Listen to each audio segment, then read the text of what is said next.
Vamos a platicar con José Luis de la Cruz, el director general del Instituto para el Desarrollo Industrial y el Crecimiento Económico. ¿Cómo estás, José Luis? Muy buenas tardes. Muy buenas tardes, Darío. Muy bien, gracias por la invitación. Bueno, comentar contigo este dato del INEGI en el segundo trimestre del año. La estimación oportuna del Producto Interno Bruto reportó un aumento de 1% respecto al trimestre inmediato anterior. Sí, Pues sí es muy factible de que la economía pueda terminar el año en 2.4% de crecimiento. bien, ya recuperamos a José Luis de la Cruz. Sí, José Luis, ¿nos escuchas? Perfectamente. Adelante. Sí, te preguntábamos de este dato.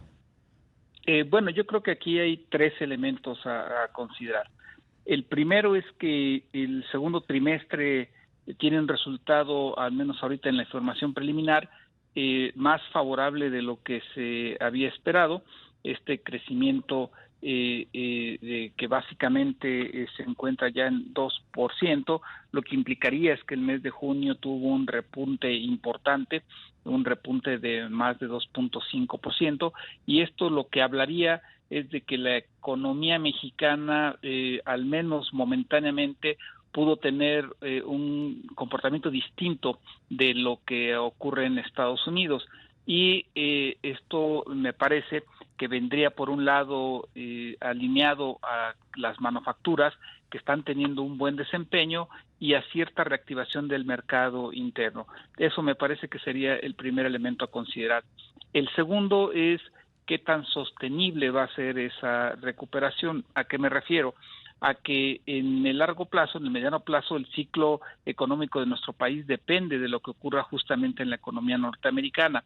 Y si bien pareciera que en este instante no está viéndose tan afectada por la ya desaceleración clara que hay en Estados Unidos, pues desde mi punto de vista, en el tercer trimestre eso ya no ocurrirá. En realidad terminará alineándose a lo que ocurre en aquel país.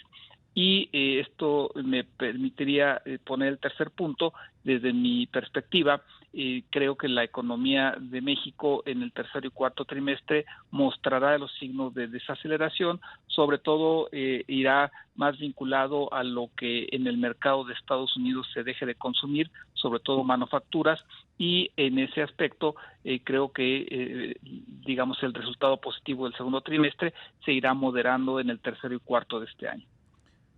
José Luis, buenas tardes. Te saluda Rogelio Varela. José Luis, hoy también la Secretaría de Hacienda pues modificó su estimación de crecimiento, como lo mencionaba Darío, lo pone ahora en 2.4%. ¿Qué tan factible es alcanzar este crecimiento?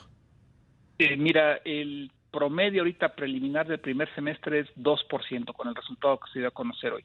Para alcanzar el 2.4 implicaría que durante el segundo semestre la economía tendría que estar creciendo a niveles pues casi de 3%.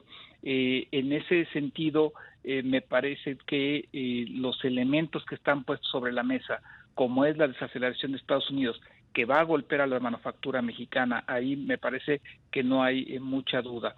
Segundo, que el incremento en tasas de interés sí estará de alguna forma moderando los flujos de inversión productiva, evidentemente los que salgan a crédito, el propio consumo a crédito también se irá atenuando. Yo creo que es una cifra complicada de alcanzar. En realidad, a mí me parece que la perspectiva todavía tendría que ubicarse por abajo del 2%. Eh, Cambiando un poquito el tema, pero en línea con esta presentación del informe de las finanzas que hizo Hacienda, eh, dice el subsecretario, el mismo subsecretario Gabriel Llorio, que el subsidio a las gasolinas eh, no está debilitando las finanzas públicas. Se están destinando 160,000 millones de pesos para costearlos. Y bueno, pues el subsecretario afirma que eso no pone en una situación endeble a las finanzas públicas del país. Bueno, yo creo que aquí habría que verlo con una perspectiva del corto y mediano plazo. Normalmente en los últimos 15 años todos los excedentes petroleros se habían destinado a crear fondos de ahorro. Fondos de ahorro que eran utilizados y que fueron utilizados en momentos de recesión, es decir, ante una contingencia que mermara el ingreso del sector público. Entonces, lo que yo creo que estamos viendo es que estos ingresos excedentes que se están obteniendo se están destinando en el corto plazo a este subsidio a las gasolinas. Entonces, si bien no dañan el presupuesto público, las finanzas públicas, porque no son parte de un ingreso planificado, sino que es este ingreso extraordinario, pues tampoco contribuyen con generar esos fondos para las contingencias que puedan presentarse. Entonces, yo coincidiría en que no hay un daño a las finanzas públicas en el corto plazo, pero sí creo que hay un costo de oportunidad de si esos recursos son utilizados no nada más para atenuar crisis, sino también para impulsar proyectos productivos que generen mayor crecimiento económico.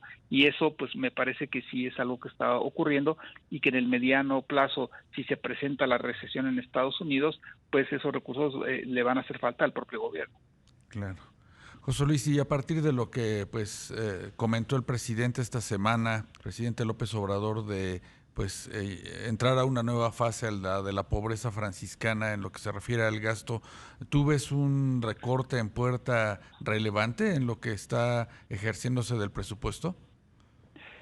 Bueno, yo creo que en un momento dado, justamente por lo que hace un momento comentábamos, de una perspectiva de desaceleración, que es pues, realmente lo que justificaría también una perspectiva de menores ingresos para el sector público. Entonces, un ajuste al presupuesto pues tendría que estar en línea con una perspectiva en donde los ingresos no van a ser tan fuertes como en el último año. Entonces, sí creo que si desde el gobierno se está vislumbrando esta necesidad de tener que hacer ajustes presupuestales, pues obedece a que los fondos que existían pues ya se han diluido, a que los ingresos excedentes pues prácticamente se están utilizando para el subsidio a las gasolinas y que entonces sí estarían pensando en que ante un escenario de menor crecimiento económico pues va a ser necesario hacer ajustes presupuestales. José Luis de la Cruz, director general del Instituto para el Desarrollo Industrial y el Crecimiento Económico, muchísimas gracias por la entrevista. Gracias por la invitación, muy buenas tardes. Hasta pronto.